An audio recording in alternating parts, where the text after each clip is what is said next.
Colin Ross believes that focusing on the bad stuff that happened to you is one more way to avoid the grief of the good stuff that you didn't get. So it's a really, really important piece. And I also think it's a piece about us being able to and willing to hold both realities for them. See, they couldn't hold good mom, bad mom. It was all good, all bad. See black and white thinking. Do you see splitting here? Okay? This is the beginnings of the birth of borderline characteristics. When you think about borderline personality traits or disorder, okay? This is the birth of that, with the splitting and the all good and all bad. So what he says is, we have to hold both realities if we ever want to facilitate them to hold both realities. What does that mean? Just give you this example. Back in the early 90s when I was doing a lot of private practice work and treatment center work, I saw that a lot of people really needed to do anger work around their abuse issues. So I facilitated a lot of anger work.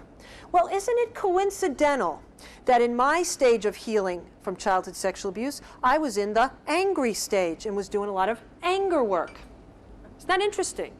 And when I was finished with that stage, it was really interesting. I didn't see that so many people needed to do anger work anymore.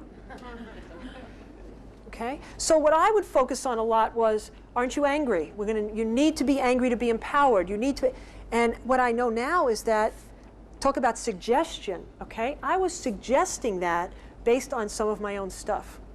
And again, that's where supervision and all that comes in. And I was in it, and I'm still unconscious about some things because I'm not perfect. Right? So what I talk a lot about now is, you may be angry, and guess what? What about how much you love them? How much you wanted to love them? How good you wanted it to be? Instead of always, you should be angry, you should be angry, you should be angry. It's about, what about the good stuff that you didn't get? What about the good stuff you did feel? Does that all get negated? Because if we don't mention it, they think it's not okay to still love them. And the kids, a lot of times, still love the person who was hurting them, correct? We have to validate that for them. Okay. We're going to move pretty quickly now with a couple of definitions because I'm looking at the time. So turn your page. And sexual abuse in this framework is about when the power differential is violated between the victim and the perp, but the trust is not there. So most likely we're not talking about an ongoing relationship. We're talking more about a stranger assault, okay, or an acquaintance assault. More than likely a one-time event or a few isolated incidences. Does that mean this is any less or more potent than incest? No, I never compare anybody's traumas. Never compare anybody's traumas. Okay? What the research says is that when people are penetrated, okay, anally, vaginally, or orally, that they seem to have more severe symptoms that we're talking about today than people who are not penetrated. And I've worked with many people who are not penetrated who have very severe symptoms. So it's not across the board, right? So I don't compare people's traumas. It's about who are they? It's about the system that they grew up in. What were the rules in their family of origin or in their small community that they grew up in? Was it a closed system? Were they able to ask questions to get more information? Did they already have to use dissociation, denial, delusion, control to cope before, quote unquote, a trauma happened to them? Because if they did use those coping mechanisms already, the post-traumatic stress literature tells us they are more likely to develop full-blown post-traumatic stress disorder than somebody who comes from a more nurturing family where they were able to ask questions, they got nurtured, they had support, etc. So we also, not only looking at the victim-perpetrator dynamic, or even the victim non-offending person, okay? But what about the system that they grew up in, whether it be the religious community, family of origin, whatever? Very, very important to do that full assessment. And moving from sexual abuse, talk about survival skills. Oh, not yet. Overt versus covert incest. Okay. So overt versus covert incest. We're going to spend a few minutes here. Overt, usually things we think of as molestation or abuse. We think of open mouth kissing, fondling, masturbation, oral sex, anal penetration. Usually things you're going to call Child Protective Services around. Okay? An overt, physically violating, sexually, emotionally, and spiritually violating act. Okay. Then we talk about covert incest. Not as easy to identify, define, or even accept in certain circles. So again, I'm asking, this might be really new to you, and I'm asking you to hang out with it and see if it fits for you. So a kid is made a surrogate spouse or an emotional mistress in a family system. A kid is voyeured or exhibited in front of. A kid is exposed to pornography. They're a witness or spectator to somebody else's abuse. Okay? Covert, their physical body has not been touched. Okay? But they're absolutely, their sexual boundaries have been violated physically, emotionally, and spiritually. All right? Overt and covert incest survivors share a lot of the same signs and symptoms. So I want to give you two examples. One is, and I'm going to do this brief because of time, is a young woman who experienced peepholes in every room of her house when she was growing up, because dad was able to watch his 5 daughters and his wife whenever he wanted to. This young woman said, I wasn't sexually abused by my dad. He molested my 2 sisters, but he never touched me. Okay. And so working with her, okay, did he have to touch her for her to be affected? No. Number one, she was very affected by knowing that her 2 sisters were quote unquote molested. And it's really important for me to ask the question of, can you help me understand what you mean by molest? She uses that word. I might think one thing, she might think another. Always get on the same page. Draw me a picture of it. Tell me about it. Especially our kids who are hearing all kinds of slang. They know more probably than we do at this point about body parts and what they call them and acts and what they do. And we have to get on the same page. What she found out was that, yes, knowing about her 2 sisters' molest did affect what she believed about herself, about her body, about power, about family, about relationships. Okay? And it affected her ability to have healthy relationships, which is what brought her into therapy in the first place. And being exposed to the peepholes was enough for her to have some of the kinds of signs and symptoms of quote-unquote sexual abuse survivors. So she didn't have to go for 3 years in therapy doing regression to find a memory of how her father physically molested her. Covert is enough. Now, in the course of work with this woman, okay, is it possible she starts having nightmares or other forms of flashback about her father physically incesting her? It is possible. Is it possible that she wasn't ready to tell at the beginning that her father did some stuff to her, but now she is later on? It's possible. Is it possible her father never touched her? It's very possible. All of those are possible. So that's why I can't jump to the conclusion. You would think, well, of course her father did it. Well, maybe her father didn't do anything physically to her. So what about that piece? Very important for us to say to our clients, especially when they're siblings. Well, you know what? It's not uncommon for the sibling who does not get that physical experience to sometimes feel jealous of the sibling who does. Because the sibling who gets that is the special one. The sibling who gets that maybe gets more money and more attention from the caregiver. And so you feel left out and you feel neglected. And it's very confusing because you don't want that to happen to you, yet you want to be special and you want all the attention. There's another double bind message. So if we can say that out loud, that validates that for them. Also, sometimes people who are the witness or spectator show up with more severe symptoms of post-traumatic stress than the quote-unquote actual victim. How come? Quotes from clients. My sister could leave her body when Dad was doing that to her. I couldn't. I was left watching, knowing. I wanted to protect her, couldn't, felt so guilty about not being able to do anything about it. Okay? So it's like survival guilt. And they show up with a lot more severe signs and symptoms. So we have to give information about all of that. The other example that I want to give you is where I'm going to tell you a little bit about my personal story to concretize some of this. And two disclaimers. One, this is not about blaming mom and dad. Two, this is my perception of what happened in my family. My brother, who's 3 years older than I am, he grew up in the same house, same parents, and when he left Family Week when I was in treatment, he said, "What family did I grow up in? Where the heck was I?" Okay? His perception of our growing up was very different than mine. So here's my perception. You look up there, you see Mom, Dad, and Adena. Kind of looks like a triangle. Most of you are familiar with the term triangulation. What is it? Definition at the bottom of the page.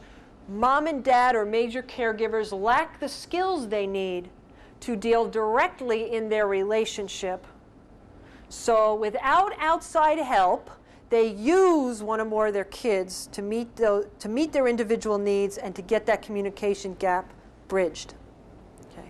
So they're using their kids to get their individual needs met. Well, Adena, wasn't that the child abuse definition? Yes. How come you make it covert incest and not simply child abuse? Two reasons. One is the relationship I had with my mom as confidant and surrogate spouse. Inappropriate sexual content that I experienced in that relationship. Overwhelming, sexualizing. Okay. The other is the surrogate spouse role that I played with both mom and dad. So, you have on your handout, there's a little line that says intergenerational boundary in between mom, dad, and Adena.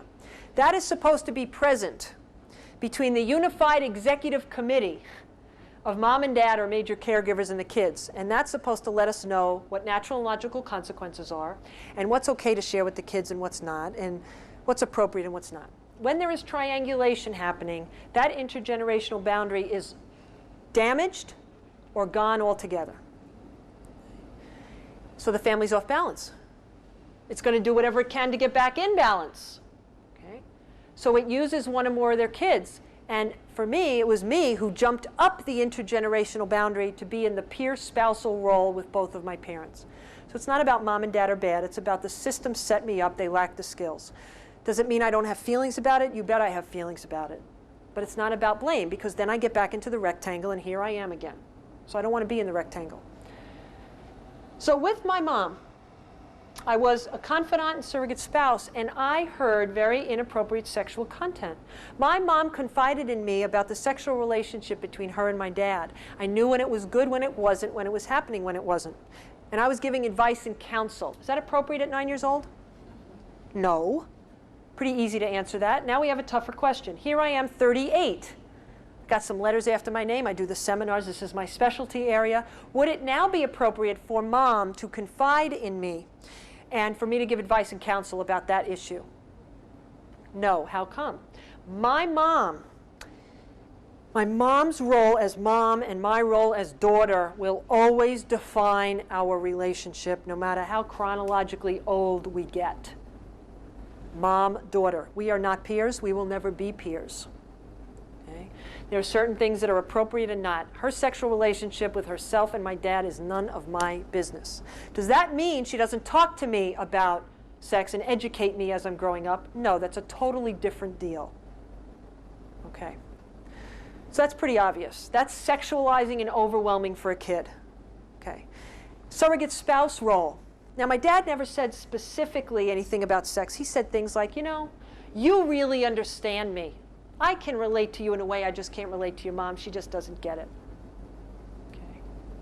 Dad shared his frustrations with me and his fears with me about mom and her compulsive overeating, her depression, which were other areas. Okay? And I would try to give him advice how to fix mom and how to be happy in his marriage or leave her or whatever.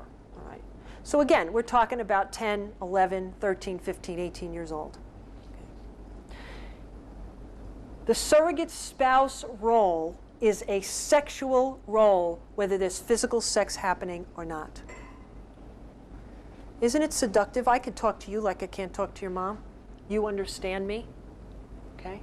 I felt like Dad's mistress for a lot of my life, but I had no physical evidence about it, so I just thought I was crazy. No, there is something called emotional mistress or surrogate spouse. Dad and I spent a lot of time together when he and my mom were not getting along. And I remember in my late teens and early 20s, we'd be out together and somebody would say, "Oh, is this your wife?" We'd laugh. We thought that was so cute and so funny. It's not cute and funny. We interacted more like lovers than we did like father and daughter. So we got the question because people pick up on that stuff. Right? So the combination of surrogate spouse and inappropriate sexual content is why I call this emotional incest. Do you have to have both? No. Surrogate spouse role is a sexual role whether there's physical sex happening or not. You think about the classic alcoholic family. Do the kids play the surrogate spouse role? One or more of the kids do. Family therapy calls it parentified child. Okay? It's a sexual role. Sometimes literally surrogate spouse, they're in the bed, they're being coerced and manipulated to have physical sex with their caregiver, and sometimes it's not that. Okay? So can I jump to the conclusion, if somebody's telling me or showing signs and symptoms, that it's automatically overt incest? No, it could be covert incest that's going on. Could I have reported any of this to Child Protective Services? No, absolutely not. So what happens? So what happens is, do I feel special and powerful in this role of surrogate spouse? Yes. Underneath is the helpless, vulnerable, unsafe, and out of control, but I'm not acknowledging that. I feel special and powerful. I get trusted with adult information. I can make them feel better because they tell me, "You're such a good listener. I always feel so much better when I talk to you. How do you know so much? You're so young." Okay? So I'm very powerful. I can make them feel better. Then my friend says to me, "Very nice, Adena, but you know, the bigger the front, the bigger the back." Okay? Here we go. The back is terminal uniqueness and powerlessness. I always felt different, could never fit in. Basic human want and need of belonging. Okay? Always felt different than my peers. Okay? Something was up with me. Powerless. It's going to be 44 years of marriage, folks. Have I fixed them yet? Best thing I ever did was resign from the family social worker role when I was in treatment in October of 1990.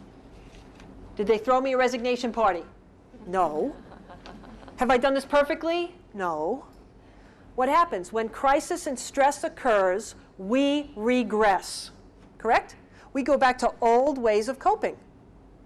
We're under stress. We go fight, flight, freeze, play dead, or dissociate. We go back to old patterns. So when there have been a couple of crises, we go back to old patterns. Progress, not perfection. I catch it faster. I get out of it faster. There are more spans of time when I'm not in that role than there are when I'm in that role. So it's progress, not perfection. Okay. Signs and symptoms. 0 to 14, perfect child. Look out for the perfect child. Okay. 14 years old, diagnosed with anorexia nervosa. Pediatrician, this is 1977. We're just beginning to hear about anorexia nervosa. Pediatrician says, "Here, Mr. Bank, I'd like you to take your daughter to the psychologist." And my father says, "Thank you very much. We'll deal with this at home." Okay? My dad's a school psychologist. We're going to deal with this at home. So after 3.5 months of Friday night family dinner meetings, where we're going to get Adena to talk about what's wrong with her, and we're going to monitor her food and make sure she eats, does Adena get better or worse? What do you think? Worse. And then I get it that, I need help here. This is, So we go to a psychologist and begin to open the door that Adena's the identified patient. Just begin to see that something else might be going on here. Doesn't mean Adena doesn't need attention. It took from 1977 to 1990 for me to do the personal work I needed to do and to have the context of what I'm sharing with you today to be able to talk to my parents, and in treatment, confront my parents on specific behaviors like I've shared with you, and to be able to feel like I'm not crazy. This is real. So to offer you this context is really important to me, whether you buy it or not right now, to just kind of let it be with you. There are two resources for you. in the handout, page 63 at the top. Kenneth Adams, Silently Seduced. Kenneth Adams, Silently Seduced, is one book about covert incest. The other is on page 64 at the bottom. The author is Pat Love, L-O-V-E, The Emotional Incest Syndrome. The Emotional Incest Syndrome. Now, what I can say signs and symptoms-wise: perfect child, anorexia, bulimic behavior, addicted to drugs and alcohol, and sexually addicted. Okay? Now, I just need you to know I am in recovery for all these things, okay? I'm not up here talking to you still. However, very common survival skills: eating disorders, substance abuse, and sexual addiction. Very common survival skills for somebody who's been abused sexually as a child. Overt or covert. So the biggest thing I can say to you is covert is enough. If you have a physically incestuous family system and that behavior stops, you have this underlying dynamic. And it's going to be real important for them to be in family therapy and education about appropriate roles and structure in the family. Last thing, and we take our lunch break. How common is this dynamic in the United States? Okay, here we go. 38-year-old dad dies suddenly of a heart attack. Leaves behind 36-year-old mom, 8-year-old son, 4-year-old daughter. We go to the funeral. We go to the front pew because we want to give our condolences. What's the first thing we say to the little boy? You're the man of the house now. Take care of your mom and your sister. We don't even think, do we? Is he the man of the house? No. He's an 8-year-old little boy. He needs to stay in the 8-year-old boy role. How does he do that? By mom utilizing her peer support to be able to grieve her husband's death appropriately, so she doesn't have to use her kids to get her needs met. What's our job? To facilitate her in doing that, to help her mobilize her support, to get her aware that there is support. Okay? And to educate in this time of stress. We usually regress, and we may do, old ways of things, and you might feel very much, Mom, like a little kid. Okay? Totally normal. And how can you stay a parent? Get your little kid needs met, but stay a parent with your children.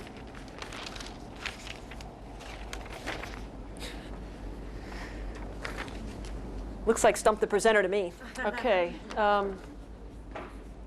you have any stats on parents or caretakers who knowingly allow their children to be sexually abused? What % have been sexual abuse victims themselves? There are no stats like that, and I'll tell you why. Because no parent or caregiver is going to tell you that they knowingly set their kid up to be abused. Okay? Now, I'm not saying they're outwardly lying to you. Okay? What I'm saying is parents and caregivers do the best that they can do, and there is a ton of denial and delusion, and they do set their kids up at times, okay, because of their ignorance and their own denial. Let me give you an example. Mom, and I've had so many of these examples around the country. Mom sexually abused by grandfather, her grandfather or her father, and or her mother, actually, and has the belief that they would never do it to anybody else. Remember, egocentric, narcissistic, magical thinking. Okay? They'd never do it to anybody else, and so this lady has a kid and leaves the kid with the grandparents in order to be taken care of, never thinking that it would have happened to her child. So when she finds out, what happens? Well, either she goes into denial, it couldn't have happened, or it triggers all of her childhood stuff that she hasn't worked on. And now she's experiencing the trauma from her own childhood, plus the trauma from the here and now about her child being molested. Okay, so that's possible. And the other piece is that bad things happen. You can do every possible thing to be the greatest parent and caregiver ever, and your kid can get molested, and your kid can get physically abused, and your kid can get assaulted, and you can, right? Okay? Because bad things happen no matter what. And I think that's probably the toughest piece on parents is, I did everything, I did everything I could do. Yes, you did. And you do not have those kids 24 hours a day. I mean, they go out and they have to do their life, and stuff is going to happen. The greatest thing is, do your kids trust you to tell you? Are they able, do they come from a more nurturing family where they have the feelings language, where they have empowerment and they feel okay about themselves and they're going to trust somebody to tell them? Is action taken to protect them? Are they supported through this process? So again, I go back to no magic answer. I go back to practical strategies and reality. And what is the reality? What is the reality? Do you have an opinion? I'm not supposed to give opinions. I'm supposed to be unbiased as your presenter, but I think you can already tell I have opinions. So, do you have an opinion as to how to support a child placed in an emotional double bind regarding past sexual abuse? For example, when the parent continually insists to the 14-year-old that she wasn't aware of the abuse, at the same time that siblings and the police courts insist that parent was aware of the abuse and failed to protect. How do you support the 14-year-old? Should the parent be directed not to talk to the child about the abuse? And I want to say that that is a stump the presenter question and a case specific, and I would prefer to speak to whoever wrote this on their own. Okay? As a supervisor, how do I help my staff to deal with countertransference? As basic as that is, none of my education training has addressed this. Perhaps this is beyond the scope of this workshop, but I thought I'd ask. I'll just give you a couple of generals, and then again, the person who wrote this can come up to talk to me about it. One thing is that as a supervisor, are you trained to do supervision around transference, countertransference issues? And if not, then you get in supervision and you get training about how to do that. That's the first step.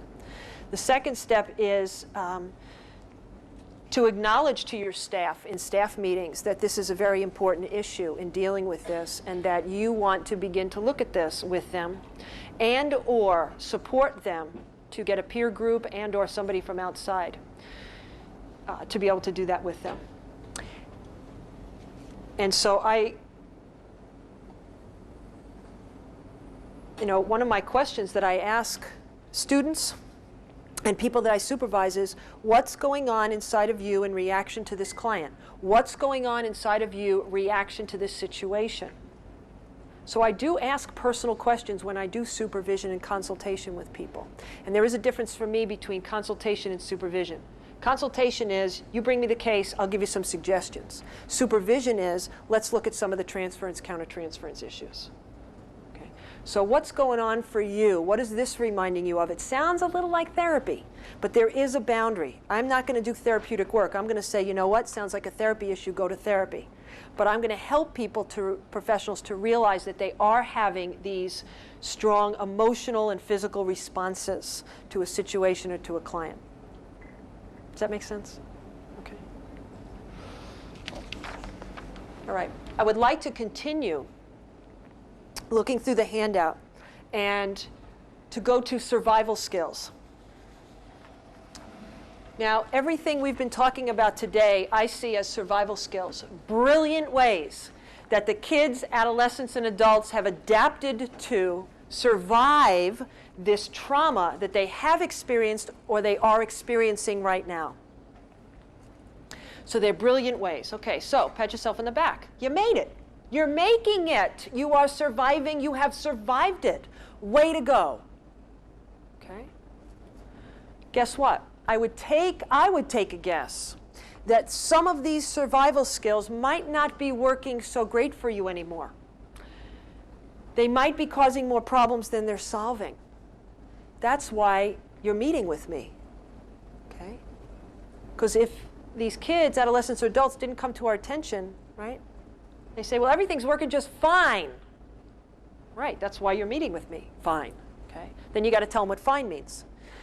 So I would take a guess, and you know what? You have a right to not only survive, remember, kind of hang on, you have a right to really thrive in your life and enjoy your life and have healthy relationships and connections with people and feel good about yourself, et cetera, et cetera. The trauma has robbed that from you.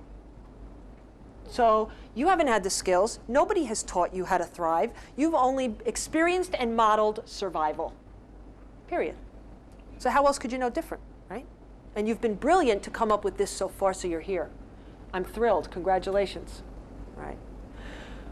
So what am I doing? I want to get them out of the victim role. Okay? How come? Because if they stay in the victim role, it's a very disempowering place. So if I can help them to move that role into survivor, that's a much more empowered place.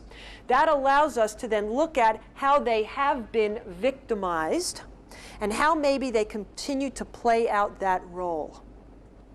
It's some distance from it, which allows some perspective. If I just stay in victim unconsciously and don't know it, it's going to be very difficult for me to get a different result. Awareness plus action equals different result. And with psychodrama, what I was telling you early this morning was sometimes the action comes before the awareness. And sometimes the action leads to the awareness. Kind of like the ultimate victim contest. Okay? It's like, wow, I really do that. Wow. And they could laugh at it, and then we could try on some different things. So move them from victim to survivor, and then the goal is to go from survivor to thriver. And that's a long process. That just doesn't happen like that. So what I say is, your survival skills have got you here, yes. You have a right to really thrive and enjoy. So I have some thriving skills on board that I can teach you if you're interested to practice, okay, so that you can move into thriving. Now again, it's if they're interested. I can't force it on them. If you're interested, they're here for you if you want to take them. So you can get out of survivor and you can move into thriver. Okay. The survivor is somebody whose badge, I have been sexually abused, is right here. It's the first thing you know about them. They eat, walk, talk, drink, and sleep. Sexual abuse. How come? Because it's an appropriate developmental stage of their healing process. That's why. All right? So what we're doing in the survivor to thriver over time is taking the badge and putting it more underneath. It is something that happened to me. It definitely impacted who I am. There's no question about that. But it doesn't have to run my life anymore, and it doesn't have to be all of who I am. As a thriver, I acknowledge that sexual abuse happened to me. I know it impacted me, and it still does impact me. Not as much as it had, okay? But it doesn't run my life anymore. And I'm practicing other tools now to be able to really enjoy my life rather than to just kind of get by. So it's not the first thing you know about me anymore. I'll give you an example of this. There was a young woman I was working with in group a couple of months ago, and she said the only two parts of her were the anxious part and the numb part. So I had her choose a group member to play each of those parts. And so we put them out there, and it's called concretizing, very helpful in action methods. And she was very upset because these were the only two parts of her she ever experienced. So I said to her, well, you've talked in group about loving to travel, really enjoying traveling. She said, I do. I've been here and there. And she was talking about some really incredible trips that she did. I said, okay, so I'd like you to choose somebody to play the part of you that loves to travel. Right there, you should have seen her face. She got it. There is another part of her. But she didn't know it. So she asked somebody to play that part. I had her role reverse into that part. She was able to be that part, lock it in that, yes, this is a part of me. And I started to see somewhat of a smile on her face that had never been there. She had an experience that, yes, there's another part. It was just different than talking about it. She had an experience of it, and she's beginning to explore and celebrate this part now. And that's what thrivers do. Continue to explore and celebrate the other parts. Right.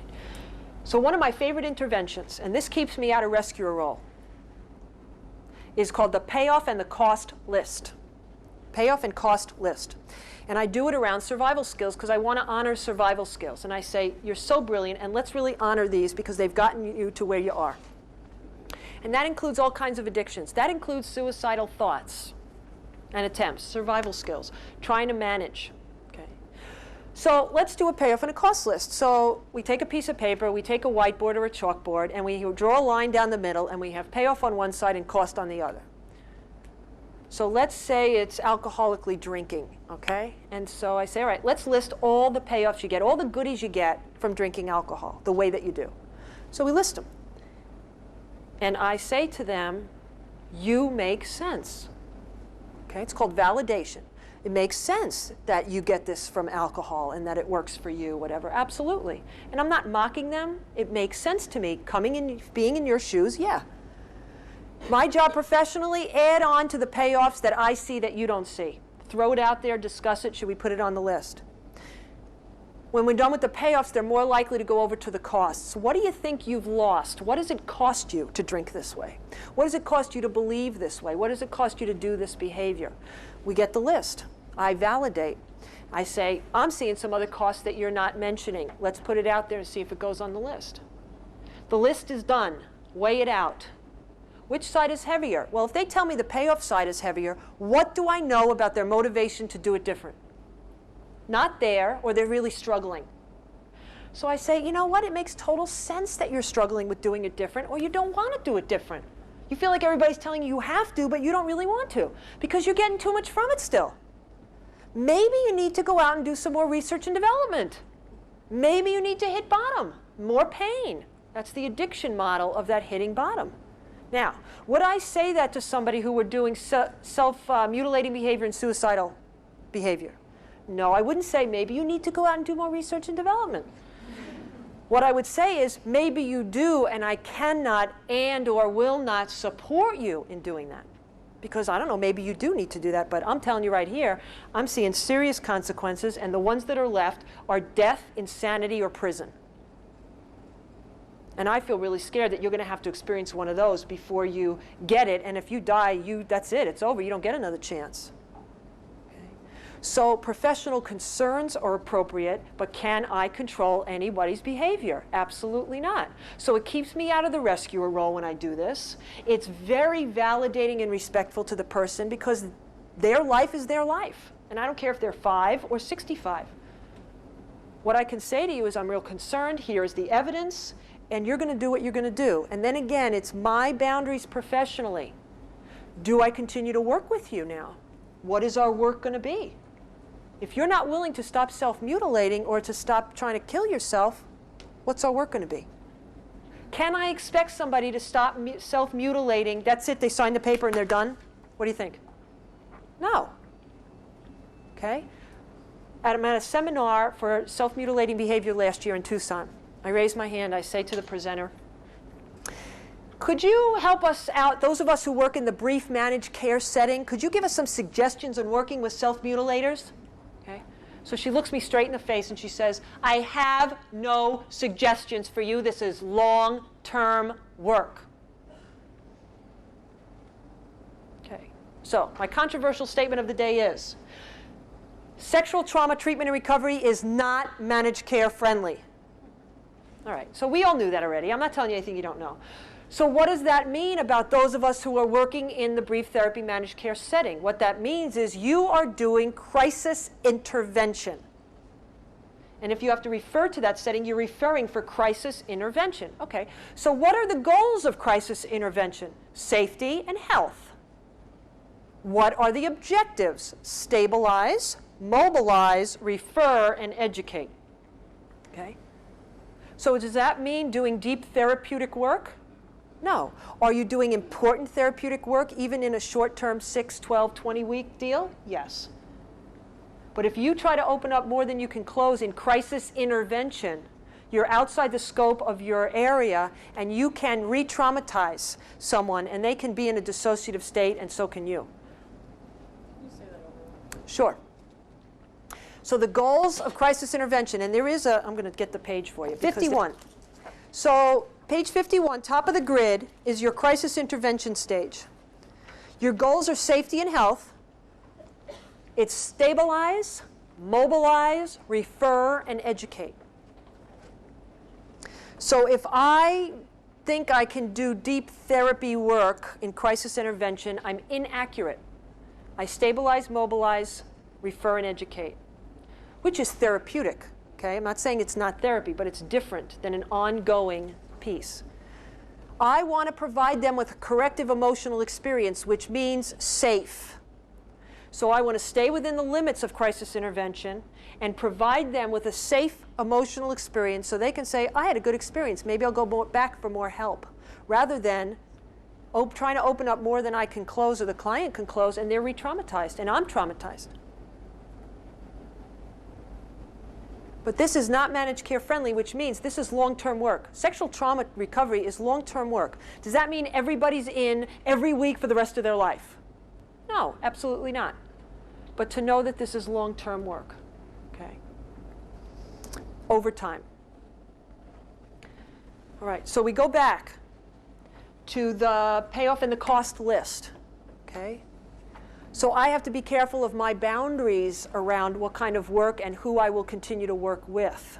When am I enabling someone to destroy themselves, and when am I working therapeutically to reach a goal? And that's totally personal. That's between you, God, and your supervisor. I will never say anything about that because it's really about your process and what you decide. Okay. So we want to go from victim to survivor to thriver. That's our goal. Now, this is pretty much the crux of all of today right here in these two definitions, which is trauma bonds and reenactment. The trauma bond is the unhealthy attachment that forms in the presence of danger, shame, or exploitation. So you got sexual arousal with sexual abuse. You got sexual arousal hooked up with danger, shame, and exploitation. Right? So you can just imagine what kinds of things happen from that. Now, Charlie Brown and Lucy. I want you to think about Charlie Brown and Lucy for a minute. When you think about Charlie Brown and Lucy, has Charlie Brown ever been in danger, shamed, or exploited in his relationship with Lucy in the last 30-something years? Yeah. Okay. When you think about Charlie Brown, would victim fit for him? When you think about Lucy in relationship to Charlie Brown, would perpetrator fit? Yeah, all right. So here's the scene. Charlie Brown is walking down the street in his neighborhood. He walks past Lucy's house. Lucy is outside playing. She sees Charlie Brown. She says, "Hey, Charlie Brown, come here. I got a football. Want to kick it?" How many already know what's going to happen to Charlie Brown, right? 75 people, you guys know. He doesn't know. How come? He's unconscious. All right, so he walks over to Lucy. "You got a football?" "I got a football. Want to kick it?" "I don't know, Lucy. I think I might have done this before." "Oh, stop it, Charlie Brown. It's going to be different this time. This time, I am reading a book on how to hold a football." "Oh, you're reading a book. You can be trusted." He goes to kick the football. What does she do? Out from under him. He's on the ground. Good grief, right? She leans over him. She says, "Ha ha, Charlie Brown, I wrote that book." What's happening? Are they bonded and attached to each other? Yes, they are. They're still hanging out 30 years. Trauma bonds can be very strong. Longer than some of us can hold on to relationships. Think about it, okay? They're involved in reenactment, both of them. And that's what I really want you to get. Both of them, the perpetrator and the victim, both involved in reenactment, creating situations to replay their traumatic experiences. Happens unconsciously. When we look at, and the only research we have in terms of offenders is on male convicted sex offenders. Just beginning to learn about female offenders, right? So when we have stats, it's on male convicted sex offenders. We see that 75 to 100% of them have child sexual and or physical abuse histories. 75 to 100%. So there's a large percentage of the male convicted sex offender population who has this in their background. I call it trauma bond reenactment. That's what perpetrator role is. Trauma bond reenactment. Okay. So, you got them doing this unconsciously. You got Charlie Brown. If he was conscious, would he walk down the street Lucy lived on? No. He would stay away from her. Does he do that? No. He's trauma bonded. He's attracted to her. He keeps hanging out. Okay? She keeps hanging out with him. He walks down the street. Got a football, want to kick it. If he was conscious, he wouldn't walk over to her. He does. Then he does what the trauma bond has trained him to do. Because he says, "I think I might have done this before." Okay? So it's just about there in his consciousness, but he does what the trauma bond has trained him to do. He dissociates that. Just like that little 7-year-old girl dissociated what mom is doing is yucky. What Lucy's doing is going to be the same thing. Splits it off, gives his power over, and lets her prescribe his reality. It's going to be different this time, Charlie Brown. I'm reading a book. He uses his denial and delusion to say, you're reading a book, you can be trusted, and he sets himself up to do the exact same behavior over and over and to expect different results. What's that the definition of? Insanity. It's not sane to keep doing the same thing over and over and expecting different results, but that's what survivors do, because the unconscious is in a different state of reality than outside here. The unconscious says, it's really in magical thinking, the unconscious. It's in very young thinking. It thinks in metaphor, okay? And it is telling you, do it again, you'll get it right. Freud called it repetition compulsion. Do it again, you'll get it right, do it again. Well, guess what? Outside reality says if you always do what you've always done, you'll always get what you've always gotten. So awareness plus action equals different result. People want a different result. Awareness plus action equals different result.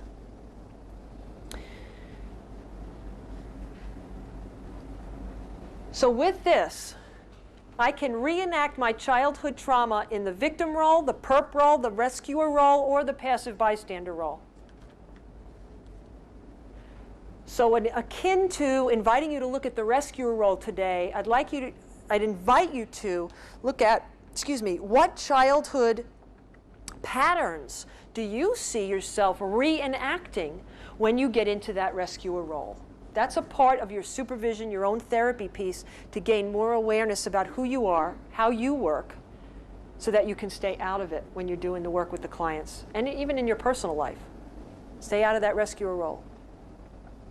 One of my mantras, I'd say in the last 6 months, there is a God and I'm not it. There is a God and I'm not it. There is a God and I'm not it. So try to remember. Okay. The other thing to do with people all the time, I do this all the time. Breathe. I mean, it's so simple, but they don't breathe. Breathe. Countertransference. Whenever you have a reaction, right? Because we want to stay away from leading statements. We want to stay from reacting. So whenever you have a reaction in here, breathe, deep breath. And you can always say to your client, okay, want us both to breathe now. This is, both to breathe. And then you can act versus react. So that's so that you don't get into that reenacting with them, because guess what? Your relationship with them, remember that rectangle? We could do it all over again. One of my favorite questions is, whose head did you just put on my shoulders? When I know that their reaction to me is way beyond what happened in the here and now, it's somebody else. And that's great work we can do. You remind me just of my mother. Great. How would your mother have reacted? I'm going to react differently because I want to give them a corrective emotional experience. Okay. Let me see. What else about reenactment? How do you get the unconscious conscious? Because that's what we need to do. There are certain interventions you can use with this unconscious process. Number one, with children. I just have to check temperature of the room. Is it warm in here? Yeah. Can we get some AC? Anybody who's near, or could one of our people go out and tell Brenda that we need some air conditioning? Thanks. After lunch to be warm in here is not a good idea. All right. So interventions to get the unconscious conscious. It's right on that page there. When you're working with kids, remember I said earlier, experiential methods. And I believe that for kids, adolescents, and adults. Experience and modeling, most powerful forms of learning. The research is telling us if a kid is abused prior to the ages of 28 to 36 months, prior to 28 to 36 months of age, they will most likely not have a verbal picture memory of that abuse. How come? Because their brain hasn't developed enough yet. It's about that age span where the cortex is developed enough to have that verbal picture memory start coming on board. So what does that mean? That means you're going to see behavioral reenactment. They're going to do it in their relationships, and you're going to look for the themes of victim, perp, rescuer, and passive bystander. You're going to want to do full assessments of other people they're in relationships with and other adults they deal with to look at victim, perp, rescuer, passive bystander roles. You're going to see it in the play and the themes of their play and the themes of their art. I am not a certified art therapist. I do not interpret people's art. Okay? So what I do is and I don't work with 2- and 3-year-old kids. What I recommend is that the people who do get certified in play therapy and work closely with a certified art therapist to be able to do some of that work. I say, tell me about your picture. Okay? Tell me about your dreams, because I ask them to draw their dreams and keep a dream log. And so you tell me. As if I'm going to start interpreting, a lot of it's through my own filter, and I could possibly be seen as leading or suggesting. And I don't want to do that. So it's tell me about it. So I want to absolutely do the play therapy and watch the themes of their play in the therapy, and also ask for questions, ask about it in the rest of their lives. That is how we're going to be able to assess young kids. They're not going to have the story for us. That's, again, what makes it really difficult to have those cases be vindicated, because we don't have a lot of the concrete kind of evidence that they want in the courts. Okay. You have things like a lifeline or a timeline. 0 to today, everything that's important and not important, put it down. Because why? Reenactment is about patterns of thinking and behavior. When it's down in black and white or all kinds of colors, because I tell people, be as creative as you can with your timeline. They share it, they get it. We can notice patterns. Well, I ask them for a sexual inventory or history. Can you tell me about your first sexual experience? Oftentimes I'll hear things like, well, I was forced to give my brother oral sex when I was 8 and he was 15. Oh, really? Yeah, okay. Tell me more about that. Well, isn't that the way brothers love each other? I don't know. What do you have to say about that? Well, that's what my brother told me.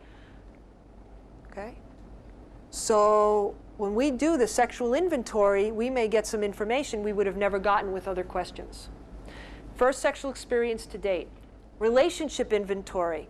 Significant relationships in your life. Draw them, write them out. I do them in action, in sculpting, like Virginia Satir's family sculpting model. People see it, and they see the pattern of how they continue to love somebody who hurts them.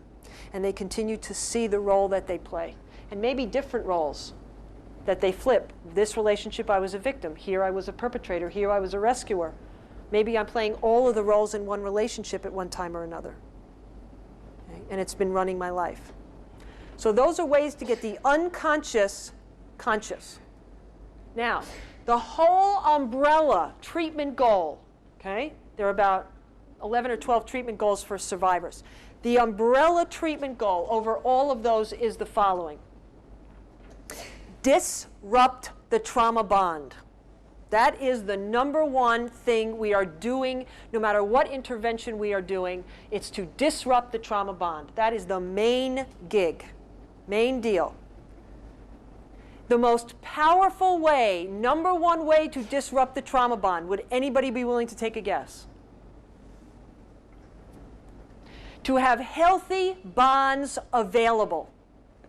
#1 way, having healthy bonds available. That's why I talk about you, who are you bringing to the professional role. I talk about supervision. I talk about your own personal work.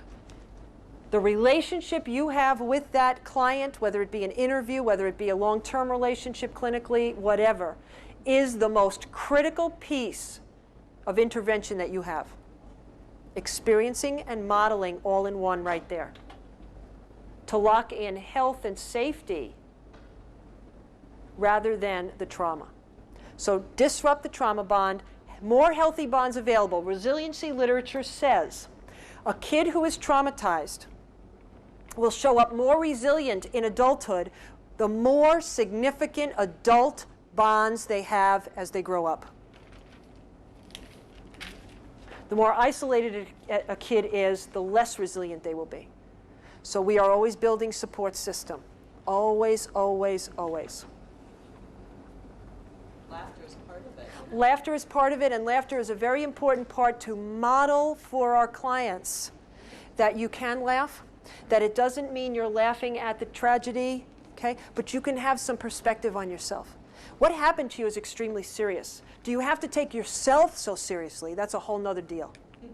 It's a whole nother deal. So I'm hoping to model that. Thank you. I appreciate the feedback.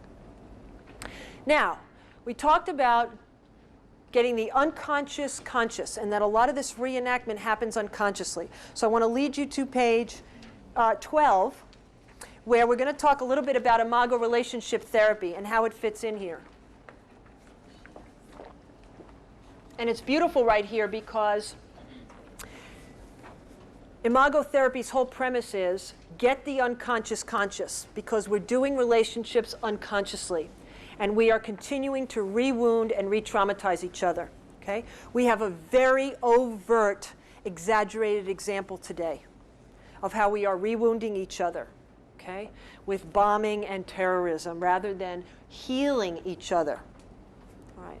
So we bring the scale down because Harville Hendricks was not first talking about the world. Now IMAGO is talking about education and worldwide kinds of stuff. But first he's talking about adult committed couples. Okay? He is a PhD in theology, and he's got a master's in marriage and family therapy, and he's doing a lot of family couples work in Manhattan for a long time. And he and his wife, Helen Hunt, not the actress Helen Hunt, Hunt's Foods, Helen Hunt, okay, developed IMAGO theory back in the mid-'80s. And one of the things that I think is so humorous, somebody pointed this out to me, and they said, all the big relationship theorists, they've all been married 3, 4, 5 times. Has anybody been in a long-term relationship? Like, who's there to model for us, So Hendricks and Helen, this is their 3rd marriage, I think, for each of them. So here they are, they developed this theory, and one of the things that Hendricks tells us in this theory, which I have to remind you, all theories, lies in search of the truth. All theories, lies in search of the truth. So here's another lie in search of the truth. So you take what you like, you leave the rest. Okay. So Hendricks says, hate to burst your bubble, people, nobody got perfect parenting in this room. None of you. Okay. Now, you might be insulted by that, but Hendricks says, all of your parents were human, we hope. Okay. And if they were human, they could not be there 24/7 to meet every little want and need you ever had. And they probably said things and you felt hurt. And they probably didn't say things and you felt hurt. And they probably did things and you felt hurt. They probably didn't do things and you felt hurt. Okay? Remember Winnicott, the good enough parent? Okay? The good enough parent. So what Hendricks says is none of us got perfect parenting, so all of us are walking around with some level of childhood wounding and unmet needs. They couldn't meet all of our needs, and we've definitely felt hurt. Okay. So what I say is if that's true, okay, then we have to take the next step, and it says we all reenact. What does that mean? Hendricks says that in our development, in our psyche or unconscious, what develops is called the IMAGO, I-M-A-G-O, Latin word for image, blueprint. The blueprint is back there of all the positive and negative characteristics of your major caregivers and the people you perceive to be major caregivers, which could be a teacher, which could be an adult somewhere on the block that you grew up on, that you spent a lot of time with, somebody's parent, whatever, okay? So you got this blueprint of all the positive and negative characteristics in your unconscious. Hendricks says the IMAGO is the thing that attracts you to other people as friends and as lovers. So here you are. In my words, we all have these little IMAGO antennae. And we have our blueprint here, and we're going out there in the world saying, okay, who fits my blueprint? Who fits my blueprint? Okay? And I say, oh, you do, ding, ding, ding, ding, ding. I want to be your friend. I really like you. I mean, I feel attracted to you somehow. I want to be around you. Well, that's really nice, but, and then I think, well, you're going to meet all my needs and heal all my wounds, because I feel so good when I'm with you and everything. How is that going to be possible when she's the same type of person who couldn't do it in the first place? Because she's got the same major characteristics of the people who couldn't do it when I was a kid. Does that make sense? Okay. So according for me, extrapolating from this, we all reenact, not just sexual abuse trauma survivors. We are all reenacting, according to this theory, which is a lie in search of the truth, we are all reenacting based on our levels of unmet needs and wounding from our own childhoods. And our wounding and unmet needs from our childhood is important. Why? Because it's ours. Because it is a big piece of who we are and how we do our life. So it's important to pay attention to. Remember, we don't compare people's traumas. Well, that's very nice. Well, then Hendricks says, the most important person for your healing of all these unmet needs and wounds is your adult love-committed partner. Huh? That doesn't make any sense. If they're going to be the same type of person who couldn't do it in the first place, says, hang on with me. That person is the most important person for your healing. Okay? What are you talking about? He says, your IMAGO chooses somebody who was wounded at the same level of psychosocial development that you were wounded at, and they have complementary survival skills. We say opposites attract. Okay? You thought you had conscious choice about your adult love-committed partner. Hendricks says you didn't. Your IMAGO chose that person. Okay. All right, so I want to ground it a little bit in an example, and my husband gave me permission. So here we go. So you know a little bit about Adena so far from today. You got a nice Jewish girl from Long Island. She grows up thinking, in order to get your needs met, because this is what was happening in my home, what I was modeled, in order to get your needs met, you speak. You speak up, you get loud. You get louder, you get aggressive, and you remind them moment to moment what your needs are, because if you don't remind them, they're going to forget, and you'll be abandoned, and none of your needs will be met. You think they call me the maximizer or the minimizer? Okay, so I'm a maximizer. I love big crowds. The more people, the better for me. Okay, I don't have stage fright. I'm out there. I'm gregarious. I love life. Those are all the positives of the maximizer.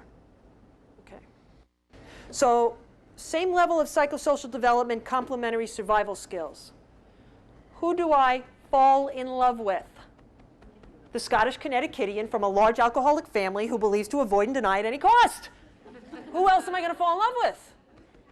Who does he fall in love with? Me. Okay. So he's the minimizer. What IMAGO calls me, they call me the hailstorm, and they call him the turtle. Okay. Now, I don't know he's a turtle, and he doesn't know I'm a hailstorm yet, because we are in love. Did you know that in love is an altered state of consciousness? Okay, it is. We have chemicals going on in our central nervous system when we're in love. One, phenylethylalamine, amphetamine-like substance.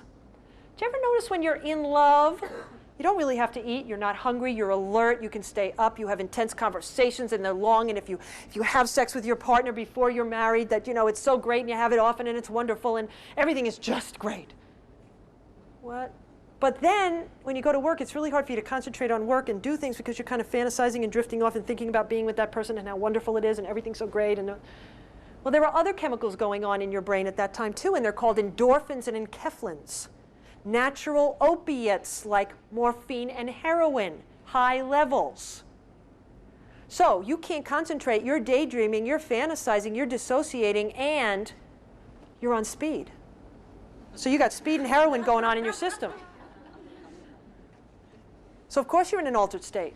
Now, again, going back to the theory, lie in search of the truth, Hendricks says, spiritually, God, nature, spirit, creator, whatever you want to call it, okay, has in mind for us human beings at this piece of our development or evolution, nature says, want you to reach your full potential, which means finishing up childhood, which means getting those needs met, clearing up those wounds, okay? That's your spiritual growth. And feeling the connection and the into me see.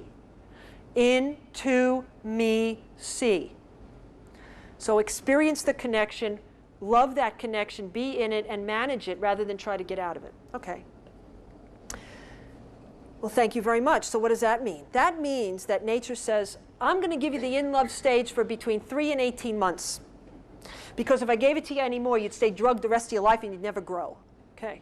So I'm going to give that to you because at this point in evolution, if I didn't, nobody would get together and procreate and stay, you know. All right, so there you go. 3 to 18 months is the in-love stage of a relationship. Then those chemicals start to wear off, and you start to kind of wake up. So it's about 5 months in, because you have tolerance to these chemicals. The more times you're in love, the shorter the in-loves are.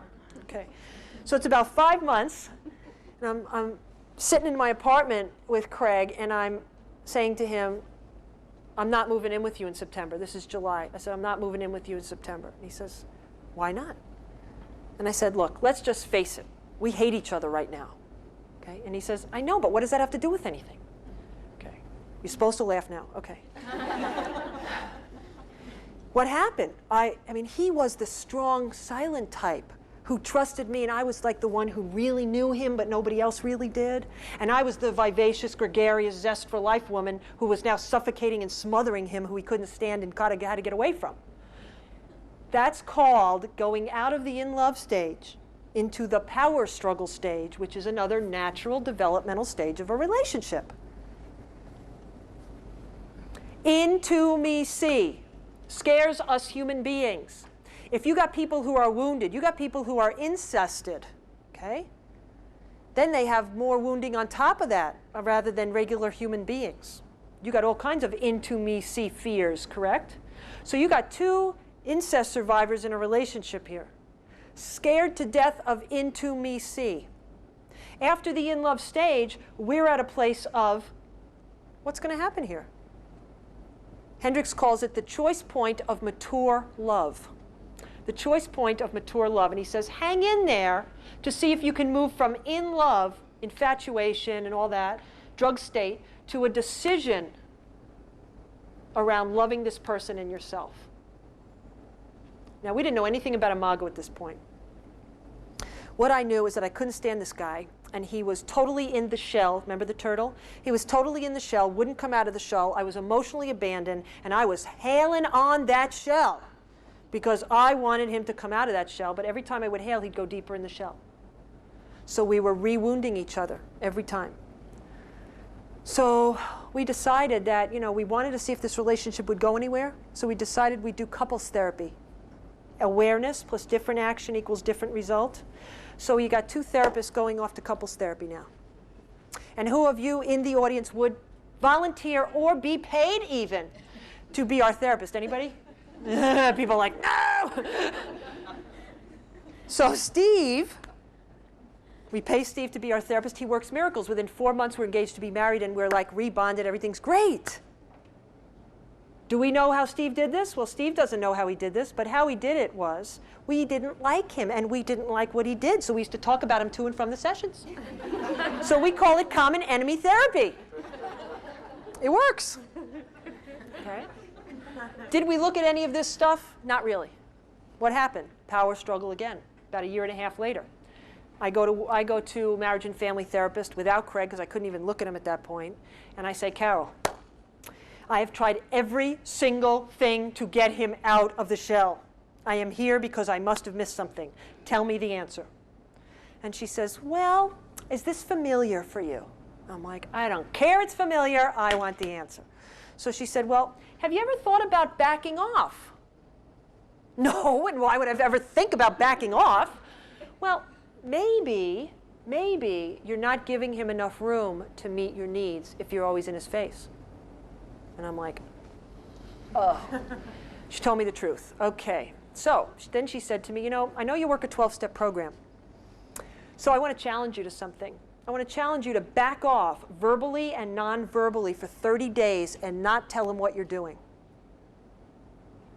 So you want me to walk through the valley of the shadow of death and not get acknowledged?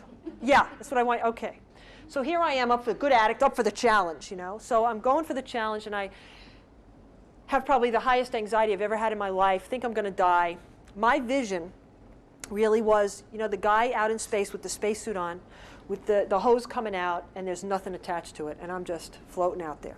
Scares me to death, and I'm doing this anyway because nothing else is working. And at day 28, around that day, what do I notice? The turtle starts peeking his head out of the shell. And he's wondering, where are you, Adena? Why aren't you hailing? He's like, what's going on here? So I said to myself, maybe she's right. We bring Craig in, day 30, 31, whatever it was. And she says, I want you to tell Craig what the experiment was. So I tell Craig what the experiment was. And he says, I knew something was going on at home. I just couldn't tell what it was. So he was mystified. 6 months of work with Carol, working on this minimizing, maximizing piece, changed the whole foundation of our relationship. Okay? That doesn't mean I'm no longer a maximizer, and it does not mean he's no longer a minimizer. It means we have more awareness of it, and we began to grow into new roles with each other. I started backing off. He started showing up. When he started showing up, incredible healing was happening for me. The surprise I didn't expect was the intense shame that came up, which I've heard from clients about, I don't deserve this. What do I have to do for you now? What do I have to put out now? Because it's always been about what I do for you, where I get my worth and my lovableness. My recovery, and a lot of other sexual abuse survivors, the recovery is about human being versus human doing. Okay? So I am lovable because I am. I deserve this love because I am, not because I have to do anything for you. Does that mean I don't compromise and I don't contribute? No, of course I do that. And I do that because I love this person, and I'm doing that for my own growth as well. It's not a payback, though. I'm a very good scorekeeper. Anybody else good scorekeeper? Okay, very good scorekeeper. And that's a challenge. I really have to stop letting go of it's very hard to do. So human being versus human doing. Okay. I call IMAGO therapy child abuse treatment and prevention all in one. It's child abuse treatment because in the coupleship, you are doing the healing work. You don't leave out the partner. In adult survivor work, we oftentimes leave out that partner.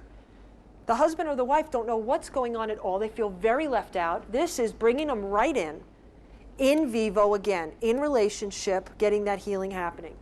It's child abuse prevention because now for their children, they're learning how to deal directly with each other, less chance of triangulation, more awareness, better boundaries, authority, power structure, appropriate. Not using their kids. Okay. There's also prevention in a book called Giving the Love That Heals, which is in the italics there on your page, is it 14? 12. Page 12. Giving the Love That Heals is Hendricks' book specifically for parents with the IMAGO model. And Hendricks says 80% of your reaction to your kid or your spouse is about you and your own history. And 20% is about the here and now. So we're going to end up maximizing and minimizing with our children about things because of us. And I just got an email about this. A woman whose kid had been sexually abused, and she said, please, I'm knowing now so much about how when my child reached the age when I was abused, I started having flashbacks and I was freaking out. Okay? And so that happens. How do we stay on track? How do we stay healthy? How do we stay a good enough parent when we're dealing with our own personal issues? That's a tough one. So this Giving the Love That Heals is a text and a workbook, and I want to highly recommend that. If you're working with kids, you're definitely working with their parents, I hope, or caregivers. And if you're working with adults, and then you're working with them as parents. And so really want to encourage you to look at that. Great. So how do you find an IMAGO therapist in your area? You go to the website. It says www.imagotherapy.com. Okay? And I think it says therapist directory, and you click in Minneapolis or St. Paul, and you will get a list of the IMAGO therapists in that area, and then you can give them a call and you can do your interviews. Always recommend that you interview people. There's also, you can call the Institute, there's the 800 number, and they will send you a resource, they will send you a therapist directory. They come out every year. They have the IMAGO therapists, they have workshop presenters, they have trainers, they have all that information. So if you want to get some training in IMAGO, there's training happening all over the country and all over the world now. So call the Institute, get them to send you that, and you'll have right at your fingertips. Yeah. Yes?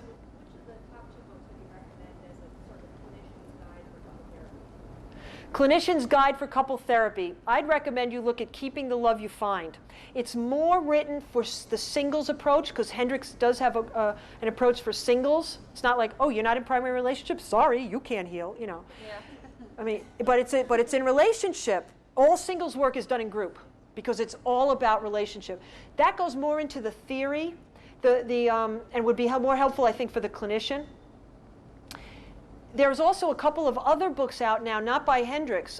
Rick Brown wrote a book, and you call the Institute, ask for the list of books. There's a book by Wade Luquette called Short-Term Imago Therapy. He wrote it for people who do EAP work. So that's another interesting one to take a look at. Do I have any opinions about doing couples work with a couple where one is the perp? That perp is in group doing treatment. I would support it if, and it all depends on where is the perpetrator in terms of their recovery process. Have they owned their behavior? And are they being accountable for it? What actions are they taking to be accountable for it? Not just in lip service, but, okay, so I don't recommend any kind of reconciliation work until that piece is really clear. That's where we're at with it, until we're on track with the Okay, process. okay, yeah. Then absolutely could be very beneficial. Whether they get together again or not, if they have kids together, they will always have a relationship. And any new relationships that they make. And any new, that's right, correct, yeah. Okay, any other questions about this? Hang out and ask me at the break. We are going to look at the biological trauma findings and the brain research. And we're going to start with the DSM-IV criteria for post-traumatic stress, which is on page 13. I'm going to tell you right now, it's going to take us to 20 after 2, so we're going to be here another about 15 minutes or so. Okay. So basically right now in the Bible of the DSM, which we could do a whole day on, but we're not, and the controversy about diagnosing, but we won't go there, right? So we have 4 or 5 major criteria. The one that's missing is avoiding stimuli that remind me of the trauma. So you have a traumatizing event, usually involving bodily injury or threat to life. The way this diagnosis is set up has been based on the Vietnam vets, and so an outside traumatic experience. Right. What we know with childhood sexual abuse is oftentimes it's familial. Remember we talked about the trust.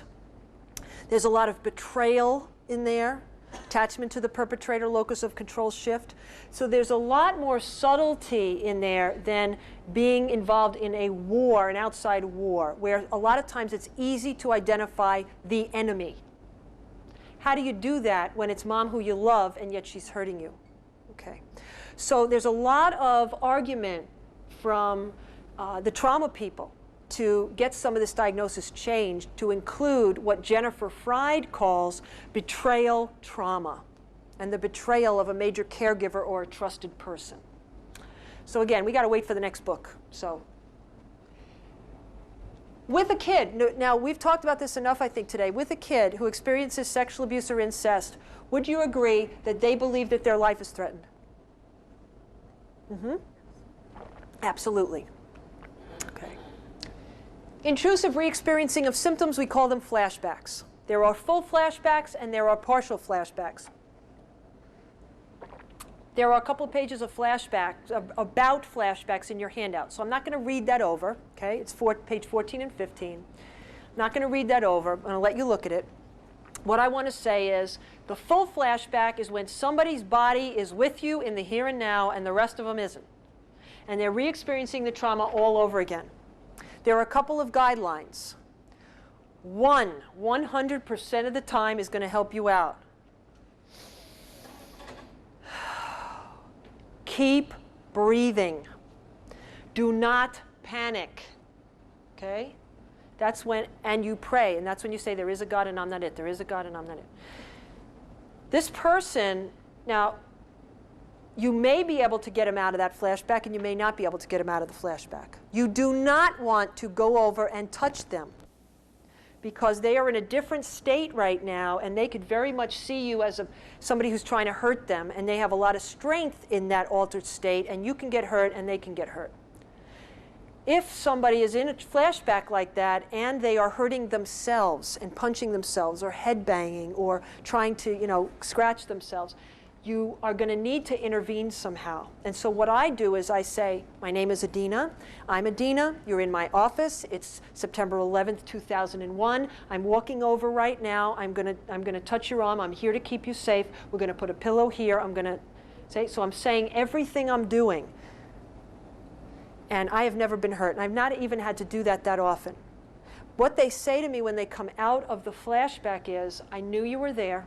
I couldn't connect with you. I could not respond to you verbally, but I knew you were there. And one of the things that I also do is I say over and over again, I'm Adena, you're in my office and you're safe, and it's September 11th, 2001, and you're going to be okay, and you are okay right now. Okay? So just repeating that over and over provides that safety, and if I don't panic, I stay grounded. My energy, don't mean to sound too woo-woo, but my energy stays grounded. They pick up on that, and they don't panic as much. So what do we do when they come out of that flashback is we process. I'll have them draw, and I'll have them talk about it. And I don't let them leave my office until I know that they're grounded. Okay? That means all their 5 senses and all that stuff. Now you have partial flashbacks. You have body memories. You have what's called state memory and or affect memory. What is state memory? It's the physiological reactivity to trauma. Bruce Perry, who we're going to talk about in a couple minutes, has probably the most empirical evidence around state memory that's out there right now. The body remembers. Now, we said earlier, kids before 28 to 36 months of age, probably no verbal picture memory. What kind of memory do they have? They have state memory. They have affect memory and behavioral memory. So what does that mean? That means state memory is heart rate increase, blood pressure increase, hypervigilant, okay? Their body chemicals rise, and they stay at very high levels. Their arousal gets messed up. Okay? So they have higher levels that seem normal to them of things like adrenaline and cortisol than we do, because they are in this fight-flight reaction, and they get kind of stuck there. The meter gets stuck on high. Right? So you see the hypervigilance, and they can't concentrate in school, and they're always watching out. And you know what? If they were in a war zone, is this an appropriate survival skill? You bet it is. They don't know, okay, now I'm in school. Let's say school is a safe place. I can breathe, and I can let that down. And they have no clue about that. They cannot regulate that themselves. So they are in a state, they have state memory. They get close to somebody who looks like the perp. They're in a situation that reminds them of the trauma. And it's not consciously. It's unconscious. Their body reacts. Hypoarousal, hyperarousal. Hyper is increase, hypo is decrease. Hypoarousal is for the people who do more of the play dead, dissociate, and freeze, because they get increased levels of endorphins and enkephalins, remember, natural opiates, which get them to be spacey. They look daydreamy, and they kind of self-hypnosis and dissociate. But they get the decrease of some of the other chemicals. They don't have as much adrenaline going on as the person who's in hypervigilance. Now, they have it going on because they're in a traumatic response, but not as much. And the person who's in hyperarousal doesn't have as much of the endorphins and enkephalins. So you got hyperarousal, you got hypoarousal, state memory. Richard Gardner, well-known child psychiatrist from Columbia University, spokesperson for the False Memory Syndrome Foundation, on the Scientific Advisory Board, does many high-profile expert witnesses cases for childhood sexual abuse, says there is no memory before the age of 3.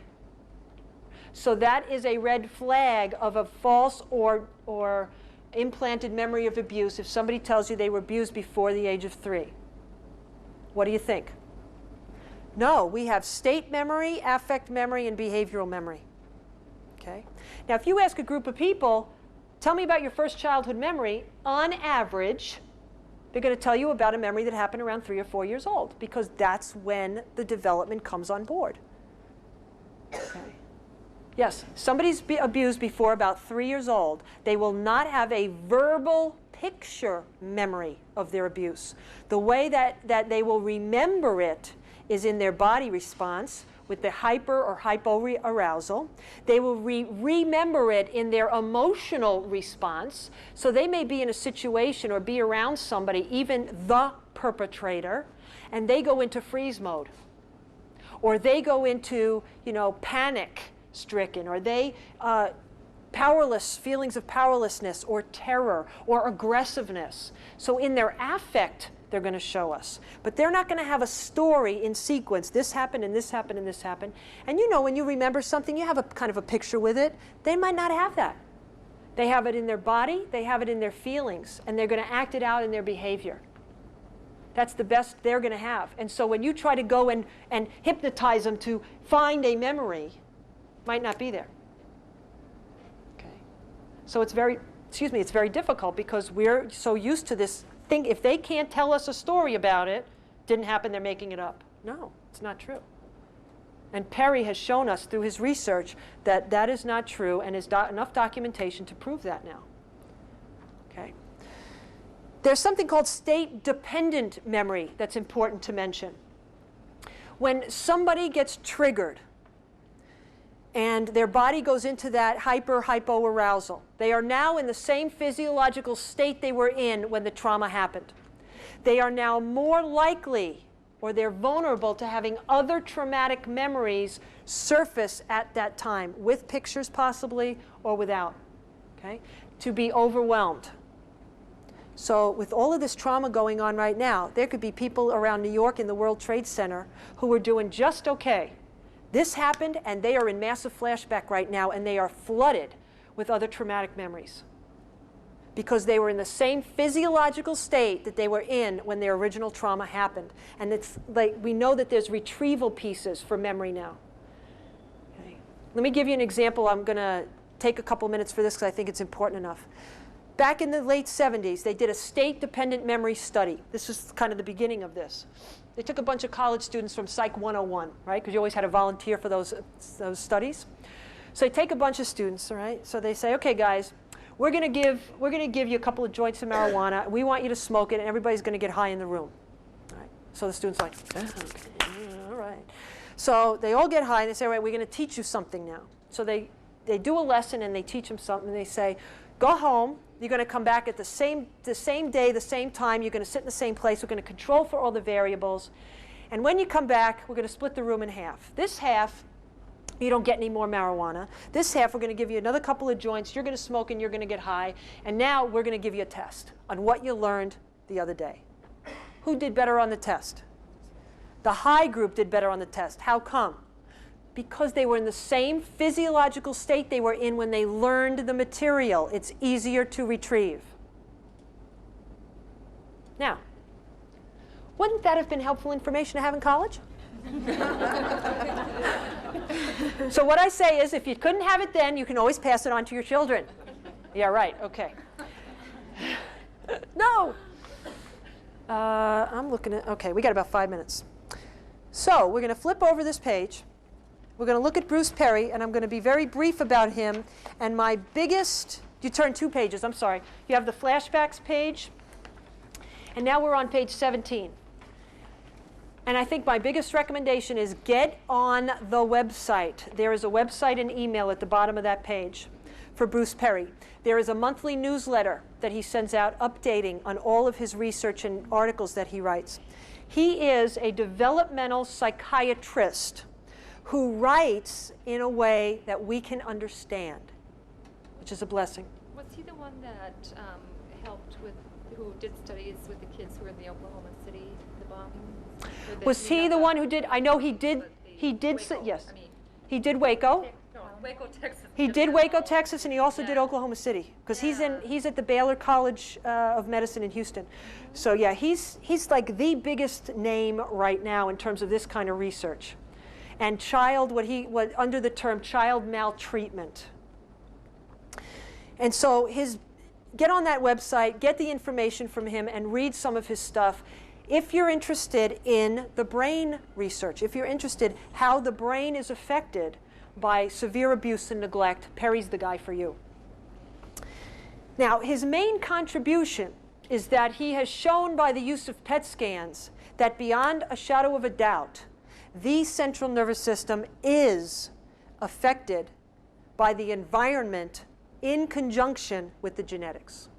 It's not just about the genetics, okay? And so, very briefly, going to give you the Bruce Perry anatomy physiology lesson, okay? We have 4 major parts to our brain, folks. We have a brain stem at the base of our brain. It is the only part of the brain that we know of so far that is online, working, fully built, done. If it's not, we know because we check vital signs. And the brainstem is in charge of all the unconscious processes of breathing, heart rate, blood pressure, etc. So when the baby is born, that brainstem is online functioning, finished. Does not do any more development. The rest of the brain has more development to go. Some of it is developed, but most of the rest of the brain is still blueprint that needs the environment to interact with it. So you go to the next level and you get the diencephalon is the next part of the brain to develop. That's motor, coordination, movement, and sensory information. No words yet, folks. No words. Okay? The next part of the brain to develop is the limbic system, in charge of memory and affect or feelings. No words yet, folks. No words. The last part of the brain to develop is the cortex, which is the words, the verbal, the picture memory, the higher level thinking. It's the last part of the brain to develop. Each part of the brain needs the part before it in order to develop to its full potential. You cannot have a fully developed cortex unless you have a fully developed brainstem, diencephalon, and limbic system. Okay. So, the short of it is, Perry does research with a bunch of kids who are diagnosed with reactive attachment disorder. Kids who do not have a conscience. The bulk of these kids came from the Romanian orphanages and were adopted here in American families. That doesn't mean we don't have reactive attachment disordered kids born here, okay? But this was the bulk of the kids. And what we know about the orphanages, they got fed, they got diapered, that was about it. They were left in cribs for long periods of time. They did not have the experience of movement. They did not have the ability to emotionally bond with a major caregiver, and they did not get what Perry calls the somatosensory bath of information and stimulation that a baby needs to develop its central nervous system properly. Okay. So according to this theory, you can never hold a baby enough. Can't spoil them. Okay? The way that their brain develops is through the sense of touch, sound, smells. Okay? And so what he found in his research through the use of the PET scan was that the limbic system in this group of kids who didn't have a conscience was significantly smaller than the control group. These kids did not have empathy, sympathy, and compassion. He believes that empathy, sympathy, and compassion develop in the limbic system. And because of the severe deprivation, the brain organized differently to adapt to this severe deprivation. The cells in the limbic system looked different, and the connections were different. The cortex also looked different. There were not connections where there was supposed to be.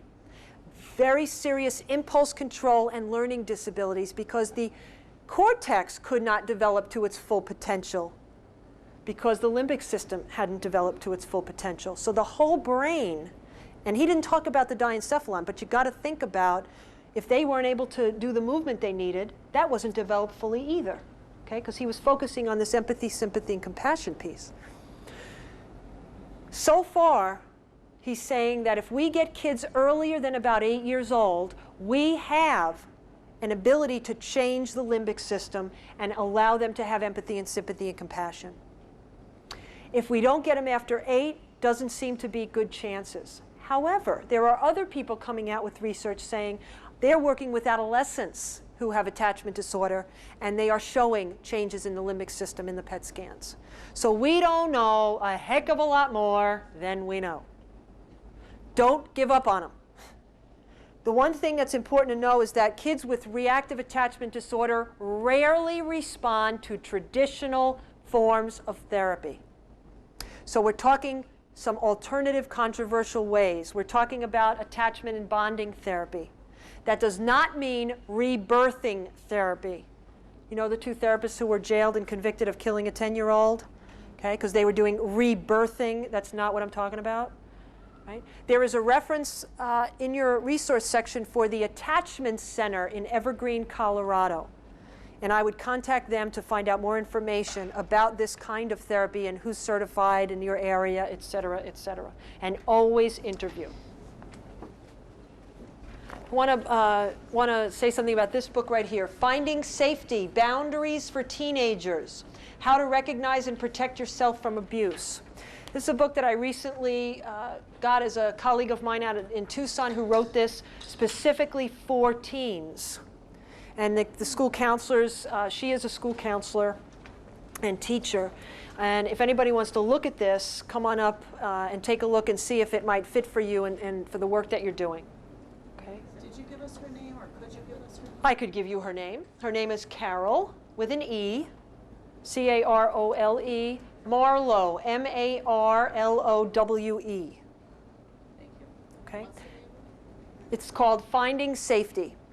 And I believe it's printed by First Books, which is an internet thing. I don't know if it's at bookstores or if you can only order it over the internet. So you might want to come in and get that information. Okay. What's the name of the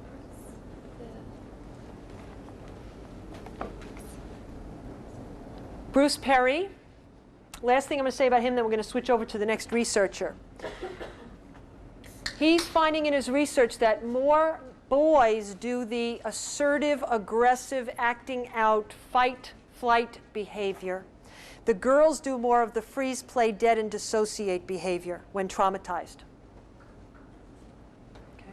Now, whether that's part of genetics, whether that's part of genetics and environment, social, gender role, stereotyping, I have no idea. It's just the findings, the observation. Then we switch over to Bessel van der Kolk.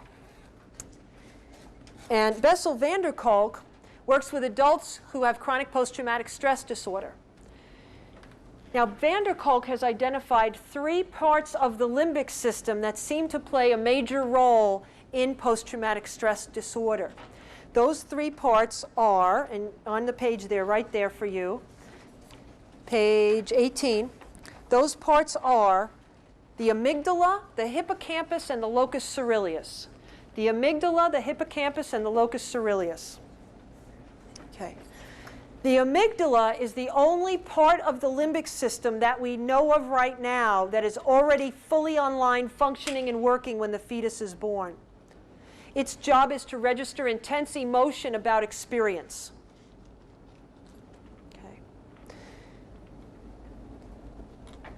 Somebody without PTSD, somebody without post-traumatic stress disorder, okay?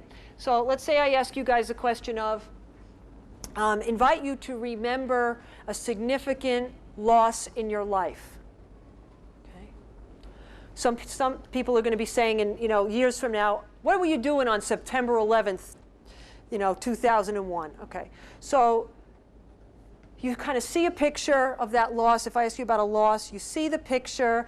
You might even feel some of the feelings. You might even have tears come to your eyes. Your chest might get tight. Yet you know that was then, this is now. Somebody with post-traumatic stress disorder cannot tell the difference between the now and the then. And so what happens for them is they go right back into the trauma rather than having any kind of distance from the trauma. So let's see what's happening in their brain. So somebody who does not have post-traumatic stress, your amygdala gets triggered when I ask you, can you remember a significant loss? The amygdala says, yeah, I felt a lot of pain, a lot of fear, a lot of sadness, and it sends out the chemicals that go for sadness, fear, and pain. It hits the hippocampus. Now, the hippocampus in those of us without PTSD is hooked into every part of the brain, has a lot of different branches, and its job is to integrate memory so that we have the picture, and we have the verbal, and we have the smells, and the sights, and the tastes, and the sounds, and the touches. So it hits the hippocampus, and the hippocampus says, I know, amygdala, I know that there's pain and fear and sadness, but today is September 11, 2001. It is not 1969, 1983, 1990 even. Okay? So we can feel about it, but I'm not going to send messages all over the brain to go into some kind of trauma reaction about it, because it's not happening today. That gives you your distance and your observer self. Somebody with post-traumatic stress disorder, the amygdala gets triggered. It sends out the chemicals of that fear, terror. The hippocampus is significantly smaller in people with PTSD. It's not working properly. It's not hooked up properly to all the parts of the brain. It says, oh my God, we're in trauma. We are threatened here. It sends a message to the locus coeruleus. The locus coeruleus puts out adrenaline and puts you in hyperarousal or hypoarousal, depending on how your system deals with it. And you are now in state memory before your cortex can ever say, wait a second. It's the year 2001. Okay? Then you are more vulnerable and susceptible for other traumatic memories flooding you and feeling overwhelmed. That is the post-traumatic stress disorder experience. So do you think it's more traumatic just having PTSD over time? Yeah. What we know is that the cells of the hippocampus are getting eaten away by a chemical called cortisol, which is from the adrenal glands. It's a stress hormone. There is a new hormone that's being isolated that also eats away at cells of the hippocampus called corticotropic releasing hormone. And it's from the brain, not from the adrenal glands. Corticotropic releasing hormone. So it's a hormone that helps steroids and cortisol be released. And so the hippocampus is smaller. Good news, when stress is relieved over a period of time, hippocampus regenerates cells. That's amazing. We didn't know that brain cells could ever regenerate. So very cool, great, and hopeful for people with post-traumatic stress disorder. Okay. So it's the amygdala, the hippocampus, and the locus coeruleus. We are talking also about the hypothalamus now, and they're doing some more research on the hypothalamus, but I don't know enough about that to talk to you about it.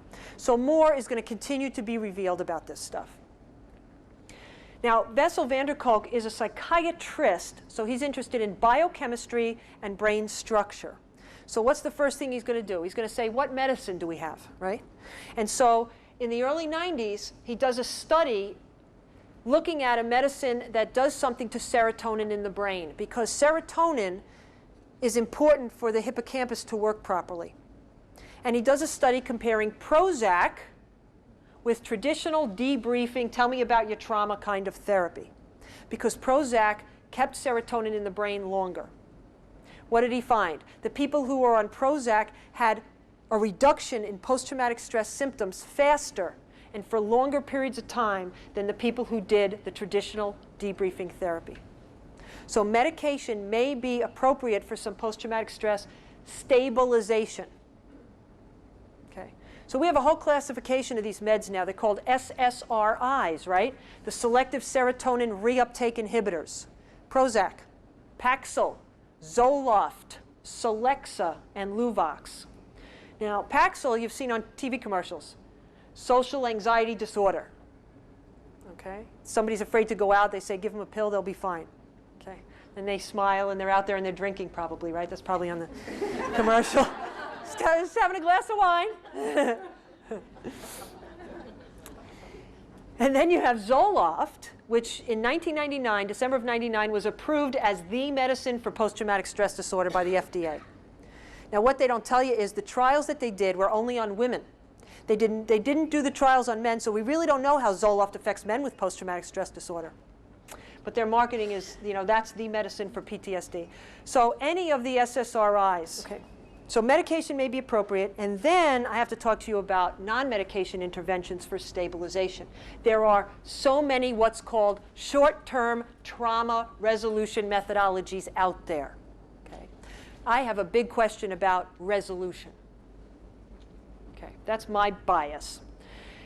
Stabilization, however, we've had some really good evidence with some of these. For example, eye movement desensitization and reprocessing, developed by Francine Shapiro. It was developed actually for depression, but now it's used for post-traumatic stress disorder. And EMDR, van der Kolk got trained in EMDR by Francine Shapiro and was very impressed with it and has done talks about it and wrote a foreword in her book and all that kind of stuff. So he really talks a lot now in his addresses about non-medication interventions for post-traumatic stress disorder. And so I like this guy because you got a well-known psychiatrist who's talking about non-medication interventions. You got a psychiatrist who's talking about meditation, who's talking about experiential therapies, about holistic alternative kinds of treatments. And that, I'm very excited about that. And the reason that he talks about experiential methods is because of the research. Trauma is processed and stored in the limbic system, the diencephalon, and the brainstem. No words, folks. So we're doing talk therapy and looking at people's thinking errors. And we're not getting to the limbic system, the diencephalon, and the brainstem. So he says cognitive therapy, very appropriate, important, because we have to ground. What I call cognitive grounding. People have an experience, and then you got to let them take it home. So it's not just this Freudian, let people cathart and feel, and then that's it. No, because it doesn't go anywhere then. But if we can process with it cognitively, ground it so they can learn from it, take it with them, what a potent, powerful experience. So remember, experience modeling most powerful forms of learning, not just talking about it.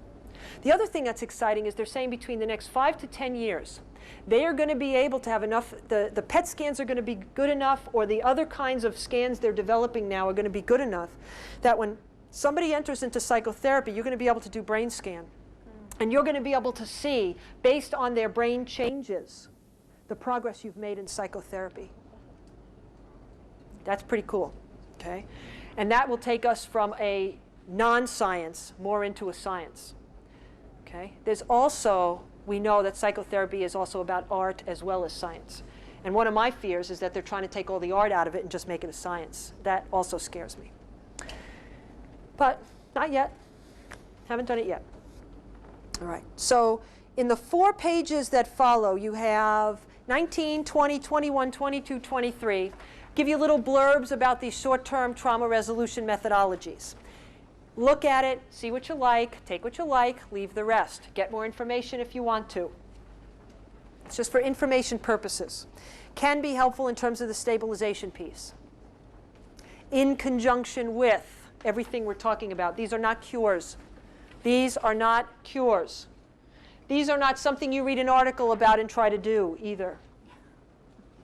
Please. All right. Now, I'm watching the time, and so what I'm going to do is I'm going to kind of tailor-make the next 35 minutes. Okay? So you're going to get exactly what you came here to get, as I've shared a lot of stuff already. So just bear with me in terms of the pages now. We are going to look at page 32, Rage, Shame, and Guilt. And I have to say a couple of things on this. Said earlier, rage does not equal anger. Okay. What is rage? My definition, out of control, chaotic pattern of behavior. Rage is about behavior, not about feeling. Anger is one of the feelings that make up rage. So what happens? Survivors learn, don't talk, don't trust, don't feel. Classic alcoholic family rules. We have a very strong correlation between growing up in an alcoholic family and being a covert or overt incest survivor. Okay? So you got don't talk, don't trust, don't feel. Stuff your feelings, dissociate them. Okay? Feelings are energy. Energy does not dissipate, go away, it changes form. So it's inside and outside of my body in a different form. I have not been modeled and have not had the experience of how to identify, label, and express these feelings in a healthy way, growing up in this dysfunctional or hurting family. So as a survivor, I'm usually taught, stuff your feelings, don't feel, and then I don't have a model or an experience of how to do it in a healthy way. So I got all this energy in here around my body, and when my amygdala gets triggered, and I go into that fight or flight or that hypervigilance or whatever, right? I have all these feelings going on, and I can't tell you what shame, guilt, fear, anger, hurt, or pain. I just know I'm either going to explode or I'm going to implode.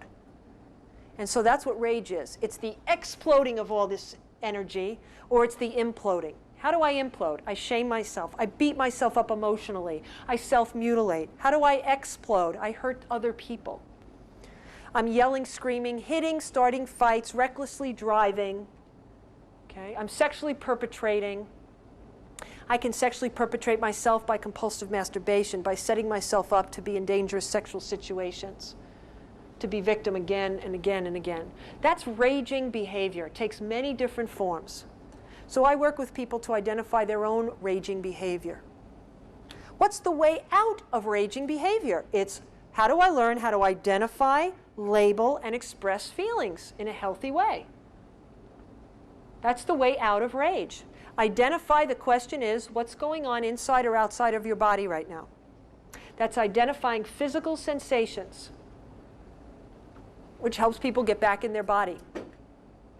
Then, label. Okay, so what feeling word would you put to that body experience? That tells us everybody in the room has to have the feelings poster. No matter how old the people are, you've got to have the feelings poster. So it's up on the, and you say, okay, go to the wall, go to the poster. Which feeling or feelings matches your physical sensations to the best? Okay? Then, how do you express it? The term is, I feel feeling word. Very simple. And it's about first just making the statement. That's a major step in the right direction. To just say, this is going on in my body. That's the label. I feel scared. Big work. It might be that you want to have some more energy behind that. And so I might do something like, I'm going to ask you to match my voice. I feel scared. And so they'll say, I feel scared. And so to give it some more of that energy and more of that feeling. I do that a lot around anger, because specifically women who I work with, of course, in this culture, women cannot get angry. Not okay. Because if I'm an angry woman and I sound like this, what are you going to call me? A bitch, right? So I don't want to be called a bitch. So there's all kinds of things, Then you got the, work a lot with the Hispanic population in Tucson. And no way are women supposed to be angry. Okay? And so a lot of women cry their anger. And so we do a lot of work on putting the tears, I give them a towel, put the tears in the towel, and use your voice.